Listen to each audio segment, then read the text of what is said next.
अस्सलामुअलैकुम। ધોરણ 11 વિષય વાણિજ્ય વ્યવસ્થા અને સંચાલન, પ્રકરણ 2 ધંધાકીય સેવાઓ ભાગ 1, જેની અંદર આપણે વીમા વિશે શીખી ગયા અને વીમાના સિદ્ધાંતો વિશે શીખી ગયા. આજે આપણે વીમાના પ્રકારો વિશે શીખીશું, જેમાં મુખ્ય 2 પ્રકાર છે. એક છે જીવનનો વીમો અને બીજો છે સામાન્ય વીમો. જીવનના વીમામાં 2 પેટા પ્રકાર પડે છે: જિંદગીનો વીમો અને હયાતીનો વીમો. જ્યારે સામાન્ય વીમાના 3 પેટા પ્રકાર પડે છે: માલ હેરફેરનો વીમો, આગનો વીમો અને અન્ય વીમા. આ વીમાના પ્રકારોને આપણે વિગતવાર જોઈશું. તો પ્રથમ છે જીવનનો વીમો. જીવનના વીમામાં 2 પેટા પ્રકાર પડે છે: એક છે જિંદગીનો વીમો, જ્યારે બીજો છે હયાતીનો વીમો.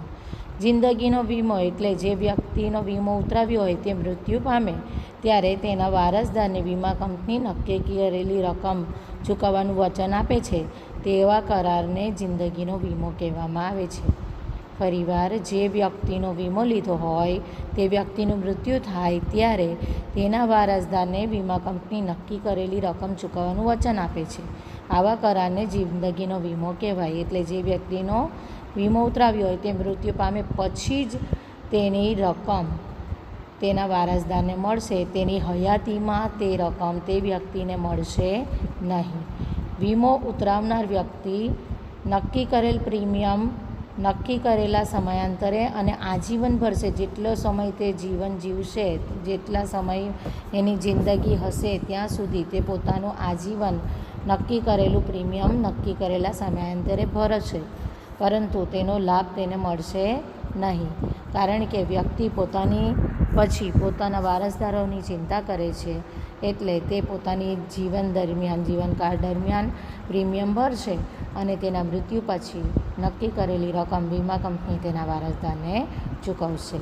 કોઈપણ વ્યક્તિની જિંદગીના મૂલ્ય આંકી શકાય નહીં. જિંદગી તો અમૂલ્ય છે, તેથી તેની કિંમત નક્કી થઈ શકતી નથી. પરંતુ વીમો ઉતરાવનાર જે વ્યક્તિ છે તે પોતાની જે પ્રીમિયમ ચૂકવવાની ક્ષમતા હશે તેના આધારે અને તે પોતાનું જિંદગીનું જેટલું મૂલ્ય આંકતું હશે તેના આધારે અહીં વીમાની રકમ નક્કી કરવામાં આવે છે. આ જે જિંદગીનો વીમો છે તેને નુકસાન વળતરનો સિદ્ધાંત તેમજ હક બદલાનો સિદ્ધાંત લાગુ પડતો નથી, જેના વિશે આપણે ગયા સેશનમાં ચર્ચા કરવામાં આવી હતી. કારણ કે માનવીના જીવનનું કોઈ મૂલ્ય હોતું નથી, એટલે એનું નુકસાનનું વળતર ચૂકવી શકાતું નથી.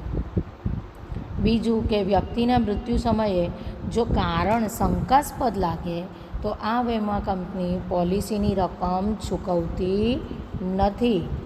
જો શંકાસ્પદ રીતે મૃત્યુ ન થયું હોય તો જ વીમા કંપની પોલિસીની પૂરી રકમ તેના વારસદારને ચૂકવશે.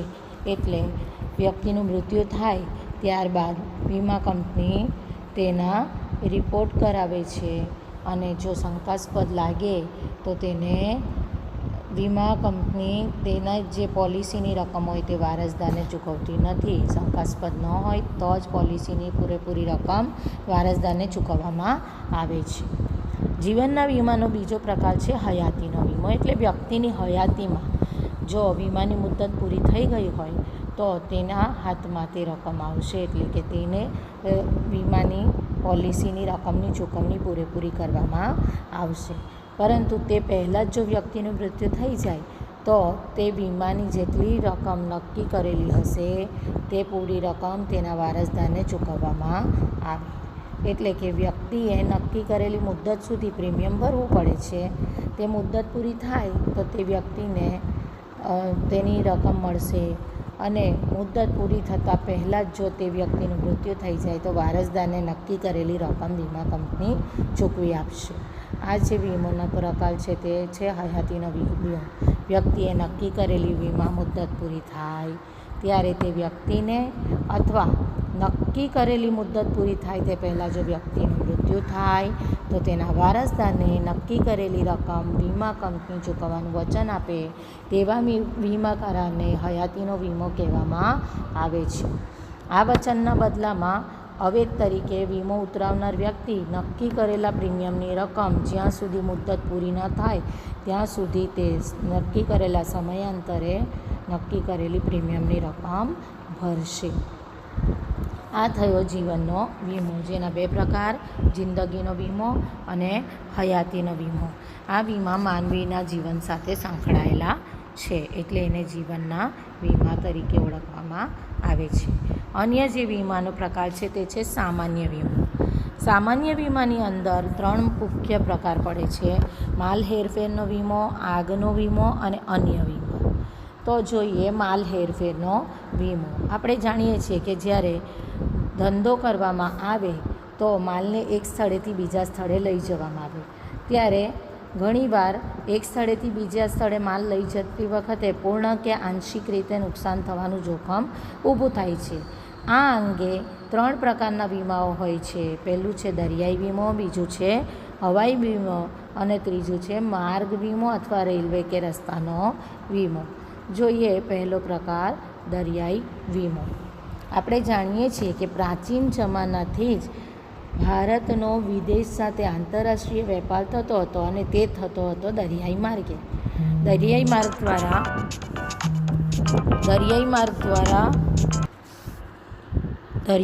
દ્વારા વિદેશમાં આપણા દેશમાંથી મરી મસાલો, તેજાના, મલમલનું કાપડ એ બધું નિકાસ કરવામાં આવતું હતું. એ રીતે દરિયાઈ માર્ગ દ્વારા પ્રાચીન સમયથી જ આપણા દેશમાં વેપાર ચાલતો હતો.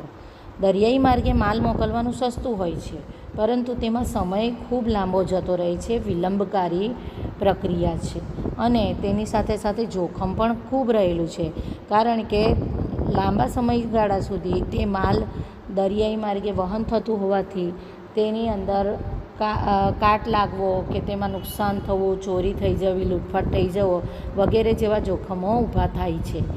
18મી સદી પહેલાં મોટાભાગનો આંતરરાષ્ટ્રીય વેપાર દરિયાઈ માર્ગે જ થતો હતો, એટલે આ બધા જોખમોના સામે વળતર મેળવવાના હેતુથી વીમાની શરૂઆત કરવામાં આવી હતી. આવા વીમાનો આ પ્રકાર સૌથી જૂનો અને સર્વવ્યાપી છે, એટલે દરિયાઈ વીમો સૌથી જૂનો અને સર્વવ્યાપી છે. લોઇડ્સ ઓફ લંડન નામની સંસ્થાએ દરિયાઈ વીમાની શરૂઆત કરેલી હતી અને એ સંસ્થા 325 વર્ષથી પણ વધારે સમયથી પોતાની વિશ્વસનીયતા જાળવી રાખી છે અને આટલા સમય સુધી 325 વર્ષથી વધુ સમયગાળાથી તેઓ આ સેવા બજાવી રહી છે. એટલે દરિયાઈ માર્ગનો વીમો જે છે તે સૌથી જૂનો અને સર્વવ્યાપી વીમો ગણવામાં આવે છે, જેની શરૂઆત લોઇડ્સ ઓફ લંડન નામની સંસ્થાએ કરી હતી. બીજો પ્રકાર છે હવાઈ વીમો. 19મી સદીના ઉત્તરાર્ધથી હવાઈ માર્ગે માલનું વહન કરવાનું શરૂ થયું. હવે સ્વાભાવિક છે કે દરિયાઈ માર્ગે જે રીતના માલની ઉપર જોખમ ઊભું થતું હતું તે જ રીતે હવાઈ માર્ગમાં પણ જોખમ ઊભું થાય છે, પરંતુ હવાઈ સેવા એવી સેવા છે કે જેમાં ખૂબ જ ઝડપથી માલની હેરફેર થાય છે, પરંતુ તે પ્રક્રિયા જેટલી સુવિધાવાળી છે તેટલી ખર્ચાળ અને જોખમી પણ છે અને તેની અંદર વજન પર વસ્તુની માલની હેરફેર કરવામાં આવે છે. એટલે જો હવાઈ માર્ગે વહન કરવાનું હોય તો ધંધાદારી વ્યક્તિ કિંમતી વસ્તુઓ અને ઓછા વજનના માલની હેરફેર કરવાનું વધારે પસંદ કરશે. આથી હવાઈ વાહન વ્યવહાર મારફતે કિંમતી અને ઓછા વજનના માલની હેરફેર થાય છે. દરિયાઈ માર્ગ અને રસ્તા કે રેલવે વીમા કરતાં તેની સરખામણીમાં હવાઈ વીમાના પ્રીમિયમના દર ઊંચા હોય છે, કારણ કે તેની અંદર હવાઈ માર્ગ દ્વારા વહન થાય છે તો કિંમતી વસ્તુઓનો જ વહન કરવામાં આવે છે, એટલે જો નુકસાન થાય તો તેનું વળતર પણ મોટી રકમમાં ચૂકવવું પડે, એટલે હવાઈ વીમાના પ્રીમિયમના દર ઊંચા હોય છે.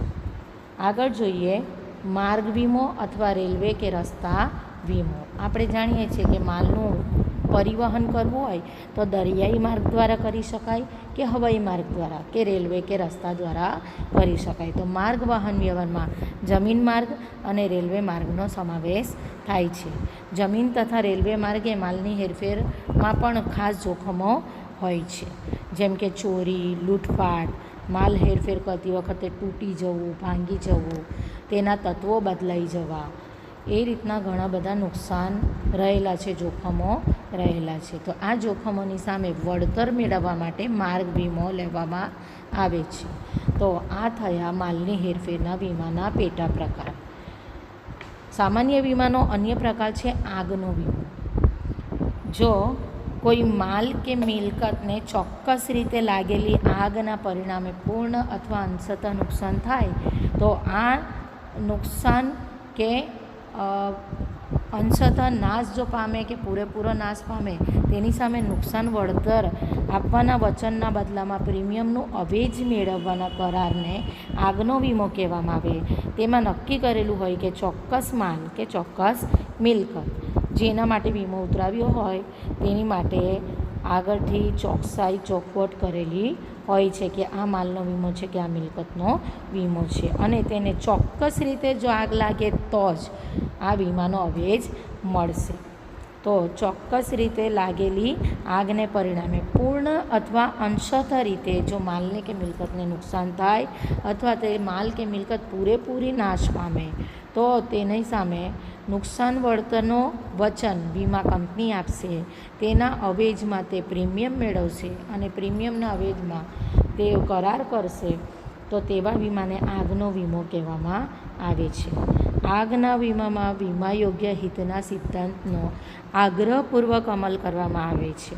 વીમા યોગ્ય હિતનો સિદ્ધાંત એટલે તે માલ કે મિલકતની જેની માલિકી હોય તે જ આ પ્રકારનો વીમો ઉતરાવી શકે. અન્યને એટલે કે ભાડું જો હોય કે તેને વાપરનાર હોય તે વ્યક્તિ આ માલનો આ રીતે કે મિલકતનો આગનો વીમો લઈ શકતો નથી. એટલે આગનો વીમો જે તે માલનો કે મિલકતનો માલિક હોય તે જ ઉતરાવી શકે. વીમો ઉતરાવતી વખતે તેમજ માલ મિલકતને આગથી નુકસાન થાય ત્યારે વીમાદારનો માલ મિલકતમાં અચૂકપણે વીમા યોગ્ય હિત હોવું જોઈએ, એટલે કે તેનો એમાં માલિકી હક હોવો જોઈએ. અન્ય પ્રકાર છે સામાન્ય વીમાનો અન્ય વીમા. અન્ય વીમામાં ઘણા બધા પ્રકાર પડે છે. વીમા વ્યવસાયમાં વૈવિધ્ય આવવાના કારણે વીમાના અનેક પ્રકાર અસ્તિત્વમાં આવ્યા. જેમ કે કોઈ ગાયક હોય તો તેની માટે તેનું ગળું તે અત્યંત મહત્ત્વનું હોય છે. તો ગાયક તેનો ગળાનો વિશિષ્ટ વીમો ઉતરાવી શકે. ગાયકને તેના ગળામાંથી સૂર માટેનો વિશિષ્ટ વીમો હોઈ શકે. વાહનોના વપરાશથી અન્યને જે નુકસાન થતું હોય તો તે અન્યને થતાં નુકસાનનું વળતર આપતો ત્રાહિત પક્ષકારનો વીમો હોઈ શકે. કામદાર વળતરનો વીમો હોઈ શકે. જો કોઈ કામદાર આપણા ત્યાં કામ કરતો હોય અને તેને કોઈ અકસ્માત ધંધાના સ્થળે સર્જાય તો તેની માટે તેને આપણે વળતર ચૂકવવું પડશે, તો તેનો વીમો હોઈ શકે. પછી છે ધંધાની અંદર કોઈક વાર એવું બને કે ધંધો બંધ રહે તો તેમાં નફાની જગ્યાએ નુકસાન થાય છે. જેમ કે આજની પરિસ્થિતિમાં ઘણા બધા ધંધા એવા છે કે જે બંધ રાખવા પડે છે, તો તેવો વીમો તે નફા નુકસાનનો વીમો. સ્વાસ્થ્ય વીમો આપણે જાણીએ છીએ કે વ્યક્તિને આરોગ્યની જાળવણી માટે અને સારવાર માટે ખૂબ ખર્ચ કરવો પડે છે. ઘણીવાર એવું થાય કે કોઈ વ્યક્તિ બીમાર થાય તો તેની પાછળ ઘણો બધો સારવાર માટે ખર્ચો થાય છે, તો તેની માટે સ્વાસ્થ્યનો વીમો લઈ શકાય. લૂંટફાટનો વીમો લઈ શકાય. લૂંટફાટનો વીમો જો માલ ધંધાના સ્થળથી અથવા માલની હેરફેર કરતી વખતે તેને લૂંટફાટ થાય તો તેના બદલે નુકસાનનું વળતર મળશે. ઢોર ઢાંખરનો વીમો જે પશુપાલનનો વ્યવસાય કરતા હોય તેવા વ્યક્તિ માટે ઢોર ઢાંખર અગત્યના હોય છે, તો તેની માટે તે વીમો ઉતરાવી શકે. સમૂહ વીમો. સમૂહ વીમો છે તે કોઈ કંપનીની અંદર પોતાના દરેક કર્મચારી માટેનો વીમો લઈ શકાય છે. આગળ છે રમતગમતનો વીમો. અહીં બે પ્રકાર જુદા જુદા છે. રમતગમતનો વીમો અલગ પ્રકાર છે. રમતગમતનો વીમો જે વ્યક્તિઓ રમતગમતના વ્યવસાય સાથે જોડાયેલા હોય તો તેમને તેમાં નુકસાન થવાનું જોખમ રહેલું છે. જેમ કે ક્રિકેટ રમતા હોય કે વોલીબોલ રમતા હોય તો તેમને તેમાં નુકસાન જઈ શકે, તો તેની માટેનો પણ તે વીમો ઉતરાવી શકે. અથવા એવું થઈ શકે કે રમતગમતની સ્પર્ધાનું આયોજન કરવામાં આવે પરંતુ કુદરતી કે અકુદરતી પરિબળોના કારણે તે સ્પર્ધા તે સમયે યોજી ન શકાય અને મુલતવી રાખવી પડે તો ત્યારે ઘણું મોટું નુકસાન થાય છે. તો તે વખતે થતા નુકસાન અંગેનો પણ વીમો લઈ શકાય છે.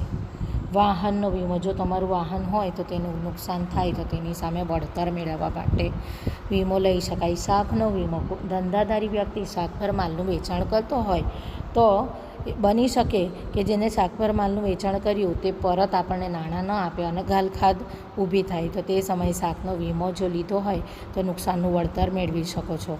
ત્રાહિત પક્ષનો વીમો, ત્રાહિત પક્ષનો એટલે થર્ડ પાર્ટીનો વીમો. આપણા કઈ પ્રવૃત્તિના કારણે કોઈ અન્ય વ્યક્તિને નુકસાન થાય તો તેને વળતર ચૂકવવા માટેનો વીમો હોય છે. છેતરપિંડી સામે વફાદારીનો વીમો, પછી છે અકસ્માતનો વીમો,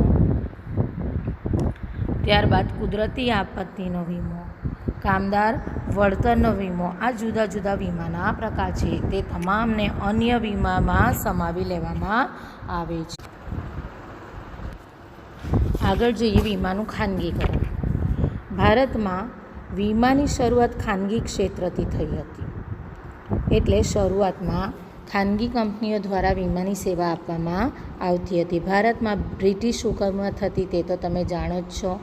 બ્રિટિશ હુકૂમતના કારણે ઘણી બધી વિદેશી કંપનીઓ, વીમા કંપનીઓ ભારતમાં વીમા કાર્ય કરવા લાગી.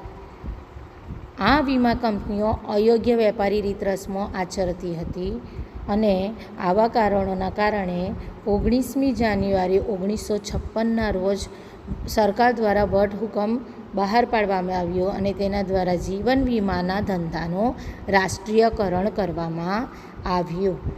ફક્ત જીવન વીમાના ધંધાનું રાષ્ટ્રીયકરણ કરવામાં આવ્યું અને તેમાં સરકારે ભાગીદારી કરી અને ભારતીય જીવન વીમા નિગમની સ્થાપના થઈ. આમ જીવન વીમા ક્ષેત્રે ભારતીય જીવન વીમા નિગમમાં એક હત્તુ ઇજારાની શરૂઆત થઈ, કારણ કે જીવન વીમો ફક્ત ભારતીય જીવન વીમા નિગમ દ્વારા જ આપવામાં આવતો હતો. જ્યારે સામાન્ય વીમાની શરૂઆત ભારતમાં બ્રિટિશરો દ્વારા જ થઈ હતી. સામાન્ય વીમા ઉપર પણ સમયાંતરે નિયંત્રણ મુકાતા રહ્યા. વીમા કંપનીઓ ગ્રાહકોને એટલે કે વીમો ઉતરાવનારને છેતરતી ગઈ. તો આઝાદી પછી પણ એ છેતરપિંડી અને નિયંત્રણો ચાલુ જ રહ્યા હતા. ત્યારબાદ 1972માં સામાન્ય વીમા વેપારનું રાષ્ટ્રીયકરણ કરવા માટે કાયદો લાગુ કરવામાં આવ્યો અને કાયદા દ્વારા 1 જાન્યુઆરી 1973થી તમામ સામાન્ય વીમા કંપનીઓનું પણ રાષ્ટ્રીયકરણ કરવામાં આવ્યું. જીવન વીમાનું રાષ્ટ્રીયકરણ 1956માં 19મી જાન્યુઆરીથી કરવામાં આવ્યું. જ્યારે સામાન્ય વીમાનું રાષ્ટ્રીયકરણ એની માટેનો કાયદો 1972માં લાગુ પાડ્યો અને 1 જાન્યુઆરી 1973થી તમામ સામાન્ય વીમા કંપનીઓનું રાષ્ટ્રીયકરણ કરવામાં આવ્યું. વીમા ક્ષેત્રની કામગીરીની સમીક્ષા કરવા માટે સરકાર દ્વારા સમિતિની રચના કરવામાં આવી. આ સમિતિ યોગ્ય દેખરેખ રાખતી હતી અને તેનો અહેવાલ આપતી હતી. એના અહેવાલના કારણે ભારત સરકારે વિદેશી વીમા કંપનીઓને ભારતીય કંપનીઓ સાથે સહયોગમાં વીમાનો ધંધો કરવાની જોગવાઈ કરી, કારણ કે રાષ્ટ્રીયકરણ થઈ ગયું એટલે ફક્ત ભારતીય કંપની જ તેમાં વીમા કંપની ચલાવી શકતી હતી. પરંતુ આ સમિતિની રચના થઈ ત્યારબાદ ભારત સરકારે વિદેશી વીમા કંપનીઓને પણ ભારતીય કંપનીઓ સાથે સહયોગમાં વીમાનો ધંધો કરવાની જોગવાઈ કરી અને તેના દ્વારા 1999માં વીમા નિયમન અને વિકાસ સત્તા, જેને શોર્ટમાં IRDA કહેવાય છે, તેનું ફૂલ ફોર્મ છે insurance regulatory and development authority, IRDA જેને શોર્ટમાં કહેવાય, તેની સ્થાપના થઈ. તો જોઈએ વીમા નિયમન અને વિકાસ સત્તા, જેને ઇંગ્લિશમાં insurance regulatory and development authority કહેવામાં આવે છે, જેનું શોર્ટ ફોર્મ છે IRDA. IRDAનું ફૂલ ફોર્મ પૂછાઈ શકે છે. વીમા નિયમન અને વિકાસ સત્તા એ ભારતની સર્વોચ્ચ અને સ્વાયત્ત કાયદાકીય સંસ્થા છે. તે વીમા ક્ષેત્રના નિયમન અને વિકાસનું કાર્ય સાચવે છે, એટલે કે વીમાને લગતા કાયદાઓ ઘડવાનું કાર્ય પણ તે કરે છે. IRDA એક્ટ એટલે કે IRDA કાયદો 1999 દ્વારા ખાનગી વીમા કંપનીઓ માટે વીમા ક્ષેત્રના નવા દ્વાર ખોલવામાં આવ્યા. એટલે હવે ખાનગી કંપનીઓ પણ વીમા ક્ષેત્રમાં ઝંપલાવી શકતી હતી. અને આવી ખાનગી વીમા કંપનીમાં વિદેશી સીધું રોકાણ, જેને FDI એટલે કે ફોરેન ડાયરેક્ટ ઇન્વેસ્ટમેન્ટ કહેવાય છે, ત્યારે શરૂઆતમાં 26% સુધીની તેની મર્યાદા રાખવામાં આવી હતી. એટલે કે વિદેશી કંપનીઓ હોય તો તે આપણા દેશમાં વિદેશી મૂડીરોકાણ 26% સુધી કરી શકતી હતી. જે કંપનીમાં જેટલી મૂડીની જરૂરિયાત હોય તેના 26% ભાગ વિદેશી મૂડીરોકાણ મેળવી શકાતું હતું. આ FDI પહેલાં 26% હતું, પરંતુ વર્ષ 2015માં તેને વધારીને 49% કરવામાં આવ્યું અને 2019ના વર્ષની અંદર જેને 100% સુધી વિસ્તારવામાં આવ્યું છે. એટલે હવે સીધું મૂડીરોકાણ આપણા દેશમાં 100% સુધી વિદેશી કંપનીઓ કરી શકે છે. આમ વિદેશી વીમા કંપનીઓ ભારતીય વીમા કંપનીમાં સીધું પહેલાંના સમયમાં તમારે પુસ્તકમાં 49% છે, એટલે 49% સુધીનું મૂડીરોકાણ કરી શકે છે એવું જ પરીક્ષામાં લખવું. પરંતુ આજના સમયની અંદર વિદેશી કંપનીઓ સીધું 100% મૂડીરોકાણ આપણા દેશમાં કરી શકે છે, જે તમારી સમજૂતી માટે જણાવું છું. IRDAના મુખ્ય ઉદ્દેશોની અંદર કયા ઉદ્દેશ્યોનો સમાવેશ થાય છે? તો પ્રથમ છે વીમા ધારકોને વધુ પસંદગી મળે.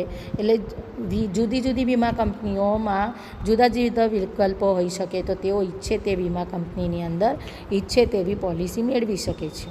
વીમાનો જે કરાર છે તેને વીમા પોલિસી કહેવાય છે. બીજો ઉદ્દેશ્ય છે IRDAનું વીમા કંપનીઓ વચ્ચે તંદુરસ્ત સ્પર્ધા દ્વારા ઓછા પ્રીમિયમે વધુ સારી સેવા ગ્રાહકોને મળી શકે. ત્રીજું ઉદ્દેશ્ય છે અર્થતંત્ર માટે ભંડોળ મેળવવા માટે.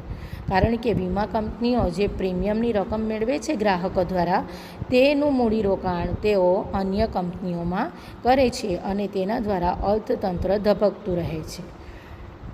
ચોથો ઉદ્દેશ્ય છે વીમા કંપનીઓમાં સ્વનિયંત્રણ લાવવું, એટલે પોતાની જાતે પોતે નિયંત્રિત કંપનીઓ થઈ શકે તેની માટે. અને પાંચમું છે ફરિયાદ નિવારણ તંત્રની વ્યવસ્થા કરવામાં આવે. આ IRDAના મુખ્ય 5 ઉદ્દેશ્યો છે. પહેલું છે વીમા ધારકોને વધુ પસંદગી મળે. બીજું છે વીમા કંપનીઓ વચ્ચે તંદુરસ્ત સ્પર્ધા દ્વારા ઓછા પ્રીમિયમે વધુ સારી સેવા મળે. ત્રીજું છે અર્થતંત્ર માટે ભંડોળ મેળવવા માટે. ચોથું છે વીમા કંપનીઓમાં સ્વનિયંત્રણ લાવવું. અને પાંચમું છે ફરિયાદ નિવારણ તંત્રની વ્યવસ્થા કરવી. તો વિદ્યાર્થીની મિત્રો, અહીં વીમા વિશેનો અભ્યાસ પૂરો થાય છે. આગળ ફરીવાર મળીશું. ત્યાં સુધી ઘરે રહો, સુરક્ષિત રહો. Goodbye. અલ્લાહ હાફિઝ.